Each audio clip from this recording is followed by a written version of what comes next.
Telugu young directors ఛానల్కి స్వాగతం సుస్వాగతం. ఈ రోజున నేను ఒక చాలా ఇంపార్టెంట్ అయినటువంటి చిత్రాన్ని స్క్రీన్ ప్లే విశ్లేషణకి తీసుకుంటున్నాను.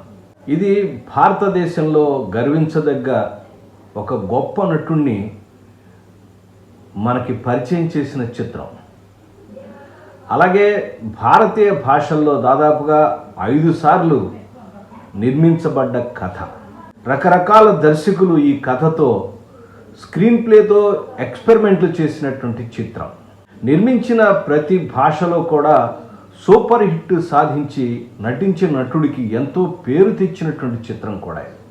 అలాగే మంచి మంచి దర్శకులు, గొప్ప దర్శకులు తమ దర్శకత్వ ప్రతిభతో ఈ చిత్రానికి మెరుగులు తీర్చినటువంటి కథ కూడా ఇదే. ఇలా ఇన్ని విశేషాలు ఉన్నటువంటి ఈ సినిమా ఈరోజు అంటే ఇప్పుడు 2025లో కూడా మళ్ళీ ఒక యువ నటుడు, ఒక నటుడు తీసుకొని దాన్ని మళ్ళీ కొత్త చిత్రంగా, అంటే దానికి స్క్రీన్ ప్లేకి కొత్త అర్థాన్ని లేదా ఆయన ఆలోచన విధానంలోంచి వచ్చినటువంటి ఒక చిత్రంగా మనకు అందించబోతున్నాడు. అదే కన్నప్ప. కన్నప్ప కొత్త సినిమా ఇంకా రిలీజ్ కాలేదు. రిలీజ్ అయిన తర్వాత ఆ సినిమా గురించి మనం మాట్లాడుకుందాం.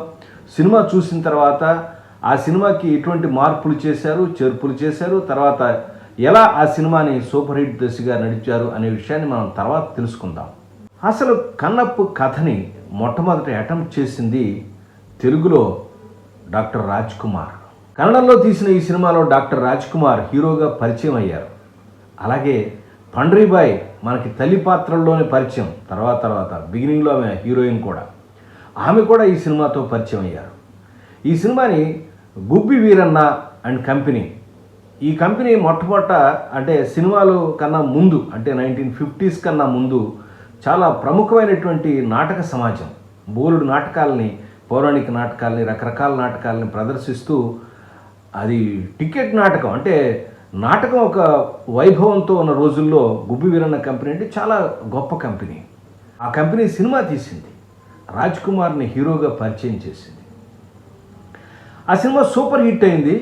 ఆ తర్వాత జాతీయ ఉత్తమ చిత్రంగా కూడా సెలెక్ట్ అయింది. అదే సినిమాని 1954లో సేమ్ డైరెక్టర్తో, హెచ్ఎల్ఎన్ సింహతో తెలుగులో కూడా తీశారు.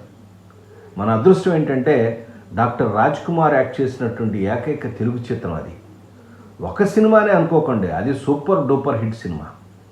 ఇప్పటికి కూడా చూస్తుంటే ఆయన ఆ క్యారెక్టర్ని ఇన్వాల్వ్ అయి చేసిన నటన మనకి వాళ్ళకి అగురు పొడుస్తుంది. అద్భుతమైన నటన. ఆ క్యారెక్టర్లో తీసుకొచ్చేటువంటి ఆ పర్టికులర్ సన్నివేశాల్లో చూపించేటువంటి ఆవేశం కానీ, డైలాగులు చెప్పే విధానం కానీ. ఈ సినిమాలో డైలాగులు కూడా ఆయనే చెప్పుకున్నారు. డబ్బింగ్ ఏం లేదు అప్పటికి, ఆయన డైలాగులు ఆయనే చెప్పుకున్నారు. అద్భుతమైన నటన, అద్భుతమైన ఎక్స్ప్రెషన్స్. తర్వాత ముఖ్యంగా ఆ సినిమాలో శ్రీకాళహస్తీశ్వర మహత్యం అని తెలుగులో వచ్చింది. ఎప్పుడు శివరాత్రి వచ్చినా ఈ సినిమా సూపర్ హిట్టే, జనాలు విపరీతంగా చూస్తూ ఉంటారు. నా చిన్నతనంలో అయితే ఎన్నిసార్లు చూశాను ఈ సినిమాని. ఈ సినిమాలో పాటలు, బోలెడు పాటలు ఉన్నాయి. దాదాపుగా నాకు తెలిసి ఒక 20-24 పాటలు ఉంటాయి. ఫస్ట్ ఆఫ్ ఒక గంట సినిమాలోనేమో ఏఎం రాజా, తర్వాత సుశీల, మిగతా గాయకులు పాడినటువంటి పాటలు ఉంటే, ఒక గంట తర్వాత ఘంటసాల గాత్రంతో మొదలెడతాడు ఆయన. పద్యాలు, పాటలు, ఒక ఎనర్జీని సినిమా చూస్తుంటే అప్పటిదాకా క్యారెక్టర్లో లేనటువంటి ఒక గొప్ప ఎనర్జీని ఘంటసాల గాత్రంతో ఆయన ఇచ్చారనిపిస్తూ ఉంటుంది. ఒక గాయకుడి యొక్క వాయిస్కు ఉన్నటువంటి వాల్యూ ఏంటి, దాని యొక్క ఆ గొప్పతనం ఏంటి అనేది ఈ సినిమాలో ప్రత్యేకంగా నాకు అనిపించినటువంటి అంశం. ఘంటసాల గొప్పతనం గురించి చెప్పేంత గొప్ప వ్యక్తిని నేను కాదు, కానీ నాకు కలిగినటువంటి ఫీలింగ్ని మీతో పంచుకుందాం అనిపిస్తూ ఉంటుంది. ఆ సినిమా చూస్తుంటే గంట తర్వాత ఒక్కసారిగా శివుడి మీద ఒక పాట ఎత్తుకుంటే మనకు అనిపిస్తుంది, ఒక్కసారి చెవులు తుప్పు వదిలిపోతుంది అనమాట. అద్భుతమైనటువంటి, ఎప్పుడు ఆవేశం వచ్చిన ఒక పద్యంతో, ఈ కాళహస్తీశ్వర శతకంలోని పద్యంతోనో లేకపోతే తోనేటి రాసినటువంటి పద్యాలతోనో అద్భుతంగా మ్యూజికల్ హిట్ సినిమా. అదే సినిమాని 1976లో కూడా బాపు రమణలు కూడా ఎక్స్పెరిమెంట్ చేశారు. 1976లో బాపు రమణలు సేమ్ కథతో, భక్త కన్నప్ప కథే, కానీ స్క్రీన్ ప్లే మార్చారు. స్క్రీన్ ప్లే మార్చి తమ పద్ధతిలో మళ్ళీ ఒక సినిమాని తీసుకొచ్చి సూపర్ డూపర్ హిట్ కొట్టారు. ఇది కృష్ణరాజు గారు హీరో యాక్ట్ చేశారు, వాణిశ్రీ గారు హీరోయిన్గా యాక్ట్ చేసింది. అయితే ఈ చిత్రం ముఖ్యంగా గోపీకృష్ణ మూవీస్ అనేటువంటి సంస్థ, కృష్ణరాజు గారు ఓన్ సంస్థే, ఆ సంస్థే సినిమాని తీసింది. గోపీకృష్ణ మూవీస్ ఓన్ ప్రొడక్షన్ అది.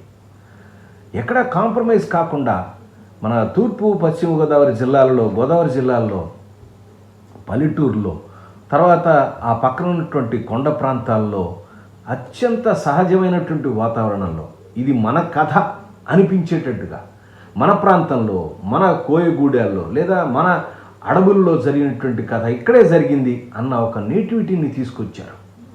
ఇలా తీసుకురావడానికి నాకు సినిమా చూసినప్పుడు అనిపించినటువంటి ప్రధానమైనటువంటి అంశం ఏంటంటే ఈ కెమెరామెన్ విఎస్ఆర్ స్వామి. విఎస్ఆర్ స్వామి గురించి, ఆయన గురించి నేను చెప్పేంత పెద్దవాడిని కాదు. ఆయన శిష్యులు వందలాదిగా సినిమా ఇండస్ట్రీలో ఎంత గొప్ప కెమెరామెన్లు అయ్యారో ఇవాళ మనం లిస్టు చూస్తే ఇంత పెద్దదవుతుంది. ఆ సినిమాలో విఎస్ఆర్ స్వామి యొక్క కెమెరా యొక్క పనితనం ప్రతి ఫ్రేమ్లో కనిపిస్తూ ఉంటుంది. కెమెరా రిచ్గా తీయటం, ఆ ఫ్రేమింగ్ విధానం కానీ, ఆ లైటింగ్ కానీ. ఈ సినిమాకి ఎస్ గోపాల్ రెడ్డి గారు, తర్వాత శరత్ ఆయన ఆపరేటివ్ కెమెరామెన్గా పనిచేశారు.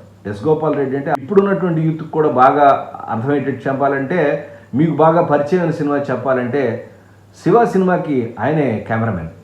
అంటే ఆ సినిమానే కాదు, చాలా సినిమాలు చేశాడు ఆయన. నేను ఎగ్జాంపుల్ చెప్తున్నాను. ఆ ఎస్ గోపాల్ రెడ్డి ఈ సినిమాకి ఆపరేటర్. ఈయనే కాదు, చాలా గొప్ప గొప్ప కెమెరామెన్లు తర్వాత తరంలో వచ్చిన వాళ్ళు విఎస్ఆర్ స్వామికి అసిస్టెంట్లుగా పనిచేసి నేర్చుకున్న వాళ్ళే.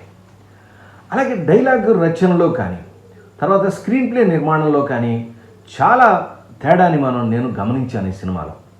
అందుకే ఇన్నిసార్లు ఇంతమంది దర్శకులు చేసినప్పటికి కూడా ఇప్పటికి కూడా నటుల్ని ఈ పాత్ర ఆకర్షిస్తుందంటే నిజంగా ఒక రకంగా చెప్పాలంటే శివానుగ్రహమే. ఈ సినిమా విశ్లేషణ ఎందుకు చేస్తున్నాను అన్న విషయాన్ని మీకు కొద్దిగా వివరించి సినిమా గురించి చిన్నగా పరిచయం చేసి సెలవు తీసుకుంటాను. ఈ సినిమాలో మొట్టమొదటి ఇది ఒక చిన్న కథ, పురాణాల్లో ఉన్నటువంటి చిన్న కథ, లేదా జానపద కథల్లో ఉన్నటువంటి కథ, లేదా బుర్ర కథలో హరికథల్లో వచ్చే కథ. ఆ చిన్న కథలో ఉన్నటువంటి వాస్తవమైన కథ ఏదైనా ఉండవచ్చు. ఒక నాయనార్ల కథలో చూసినట్టయితే ఆయన ఒక భిల్లు రాజుకి పుట్టినటువంటి కొడుకు, తర్వాత అలాగ రకరకాల విలువ విద్యలు నేర్చుకొని ఆ గూడెంతో ఉంటాడు. తర్వాత ఒక రోజు అట్లా శివుణ్ణి ఒక కొండ మీద ఉన్నటువంటి ఒక గుడి చూసి అక్కడికి వెళ్ళాలనుకోవటం, ఆయనలో మార్పు రావడం, పరమ భక్తుడిగా మారడం, ఆ తర్వాత మోక్షం పొందటం, అదొక కథ. ఇలాగే కిరాతార్జునీయం అనేటువంటి మన పౌరాణిక గాథలోంచి కూడా ఇది పుట్టినటువంటి మరొక కథగా కూడా చెప్తారు. ఇలా రకరకాలవి ఉన్నాయి. ఇప్పుడు వచ్చేటటువంటి సమాజంలో అంటే 2025లో చాలామంది రచయితలు కూర్చుని, ఒక సెట్ ఆఫ్ రచయితలు కూర్చుని అసలు చరిత్రలో ఏం జరిగింది, ఎక్కడ ఉన్నది, ఎక్కడి నుంచి వచ్చాడు, ఏ ఊరు వాడు ఏంటని కొంత చారిత్రకమైన పరిశోధన చేసి కథ రాశామని చెప్పి ఈ వారంలో తర్వాత నెక్స్ట్ వీక్ రిలీజ్ అవ్వబోతున్నటువంటి ఈ కన్నప్ప సినిమా ఎవరైతే ఉన్నారో ప్రొడ్యూసర్సు, దానిలో పనిచేసిన టెక్నీషియన్స్ కూడా కొంతమంది చెప్తా ఉన్నారు. చాలా పరిశోధన చేసామండి, అద్భుతమైన చిత్రంగా మలచడానికి ప్రయత్నించామని వాళ్ళు కూడా చెప్తా ఉన్నారు. నేను కూడా ఆ సినిమా చూడటానికి ఎంతో వెయిట్ చేస్తూ ఉన్నాను. కారణం ఏంటంటే ఒకే కథలో ఉన్న రకరకాలైనటువంటి స్క్రీన్ ప్లే పద్ధతులు. పాత 1954 కథ చూసినట్టయితే ఒక కథ ఒక గూడెంలో కామన్గా స్టార్ట్ అవుతుంది. ఇప్పుడు ఉన్న 2 చిత్రాల్లో కూడా కామన్గా ఉన్నది ఏంటంటే పరమేశ్వరుడు యొక్క అనుగ్రహంతో ఈయన ఉన్నాడు, ఒక తిన్నె మీద దొరుకుతాడు కాబట్టి తిన్నడు అని పేరు పెట్టారని ఆ పాయింట్ ఆఫ్ వ్యూలో చెప్పుకొచ్చారు. అలాగే 2 సినిమాలు కూడా అంటే రాజ్ కుమార్ గారు యాక్ట్ చేసింది, కృష్ణరాజు గారు యాక్ట్ చేసింది 2 సినిమాలు కూడా ప్రారంభ సన్నివేశాలు కూడా కిరాతరార్జునీయం అంటే అర్జునుడు పాశుపతాస్త్రం కోసం ఆయన తపస్సు చేయటం, తర్వాత అక్కడ ఆ కథనే చూపించారు రెండిట్లో కూడా. తర్వాత పార్వతీదేవి ఒకచోట మనం 1976 వచ్చిన కనప కృష్ణరాజు గారి కనపలోనేమో పార్వతీదేవి స్వయంగా అక్కడ ఒక తిన్ను మీద బాలుని పెట్టినట్టుగా చూపించారు. అక్కడ అడవిలో ఒక చోట ఒక బాలుడు ఉంటే, చిన్న పిల్లవాడు ఉంటే, ఆ కోయవాళ్ళు ఎవరైతే వచ్చి ఆ గుంపు తీసుకుని వెళ్ళటం చూపించారు. ఈ 2 సినిమాలు ప్రారంభం ఒకే రకంగా ఉంటుంది, కానీ తర్వాత వచ్చిన స్క్రీన్ ప్లే మాత్రం అద్భుతంగా మార్చారు బాపు రమణలో. ఒకళ్ళు ఏంటంటే అక్కడ లోకల్గా ఉన్నటువంటి గ్రూప్స్లో ఏవైతే కుట్రలు ఉంటాయో, అంటే ఎవరైతే కోయిరాజుకు దొరుకుతాడో ఆ కోయిరాజు పక్కన ఉన్నటువంటి వ్యక్తి ఎవరైతే ఉంటాడో అతను ఆ గుడానికి రాజు అవుతాం అనుకుంటాడు. అతను దానికి ఏం చేస్తారంటే, కోయిరాజు పడుకుని ఉండగా పక్క నుంచి మాట్లాడుతూ ఉంటాడు.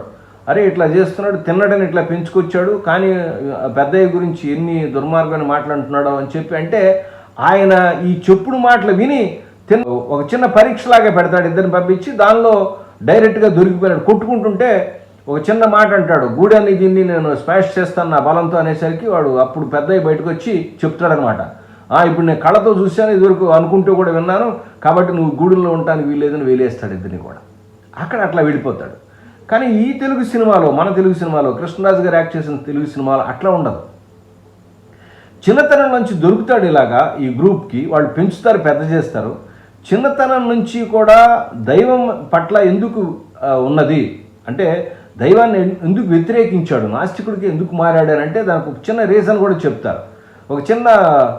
ఒక చోట చిన్న కుర్రవాడుగా ఉన్నప్పుడు చిన్న కుర్రవాడిని బలిస్తూ ఉంటారు వాళ్ళు. అంటే అప్పట్లో, అంటే ఆ కాలంలో, అంటే చాలా సెంచరీలు బ్యాక్ కదండి, అక్కడ నరబళ్ళు కూడా ఒక అనాచారం నడిచింది.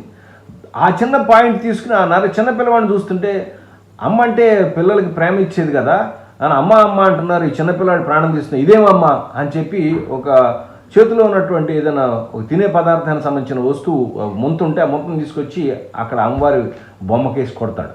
అంటే దైవం మీద ఎందుకు వ్యతిరేకత కలిగింది అనేటువంటి ఒక చిన్న నోట్తో, అంటే చిన్నతనంలోనే, చాలా చిన్నతనంలోనే ఇతనికి ఇట్లాంటి భావన కలిగింది అనేటువంటి ఒక సర్కిల్ ఆఫ్ బీయింగ్ని ఏర్పాటు చేశారు. నేను ఈ మాట వాడుతున్నాను.